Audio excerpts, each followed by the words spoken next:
I love a good beat 'em up and I love superheroes, so like everybody else, I'm really excited for Marvel Cosmic Invasion.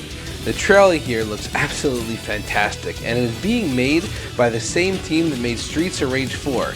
You don't need to have psychic abilities to know this game is going to be incredible. As of right now, it is slated to just come out this year, but with no solid release date, I need something to tide me over. Luckily, the Open Boar engine has us covered with an incredible game called Marvel Infinity War. Before we get into the gameplay, let's take a moment to look at the character select screen. It is just wild. You have over 80 characters spanning all corners of the Marvel Universe. You get characters from the Avengers, X-Men, Fantastic Four, the Marvel Knights, and you even get to play as villains like the Green Goblin and so much more. These are not just palette swaps either. I tried a good handful of characters and all of them play completely different. Every one of them was a ton of fun to play and really did justice to the source material. Luckily, you could switch characters between every level, so you could try a nice variety of characters. At the same time, you may not want to, as it was really fun to stick to one character and really learn all their moves and combos.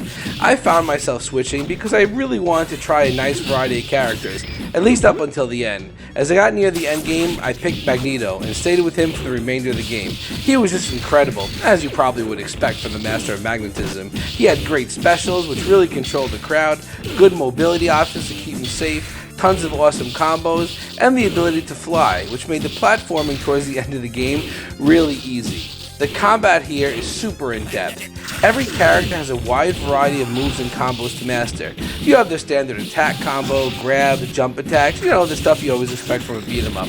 But every character also gets dash attacks, juggle moves, and a variety of specials, some triggered with a button, others with directional commands. Defensively, every character also gets a block and an invincible dodge. I really like the way the game handles these robust movesets.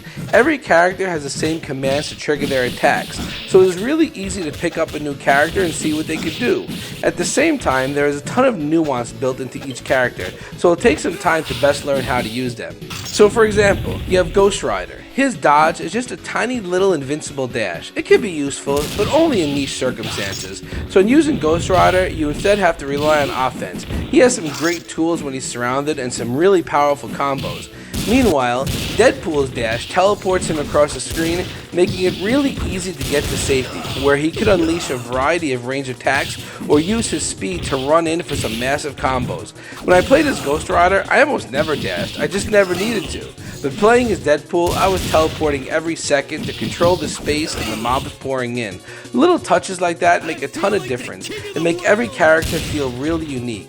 The action here is fast, and you are constantly staring down large mobs of enemies, many of which also have range attacks as well as melee. When I first started, it seemed a little overwhelming, but your characters are really well equipped to handle the threats in front of you. I was really impressed at how balanced all of the characters were.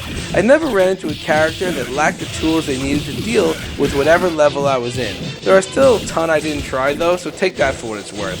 You're also not always alone. Of course, you can play up to 4 players at the same time. But even if you are flying solo, most levels have these little radio icons that you collect.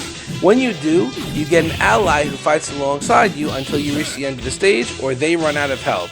You can also pick up these other Marvel icons to call in assists, just like the Versus series. Also, as you unlock the Infinity Stones, you could equip them for various power-ups, such as extended health or extra speed. I was really impressed with this game's length as well. It took me about 3 hours to beat the game, but that was just running through the main campaign. There are also secrets to uncover on the world map, as well as bonus levels you could play. I only tried one of these levels, and it was really difficult. It had you squaring off against the Kingpin and his thugs. I lost too many lives to chance another one of these, but there was a secret counter as well, and so I could see that there were several things that I missed on my playthrough. The game mixes up the gameplay with a variety of different styles. The vast majority is your typical belt-scrolling beat-em-up. You also get a few classic side-scrolling platformy levels, as well as a few shmup-style levels. These were all fun and a nice diversion from the main gameplay.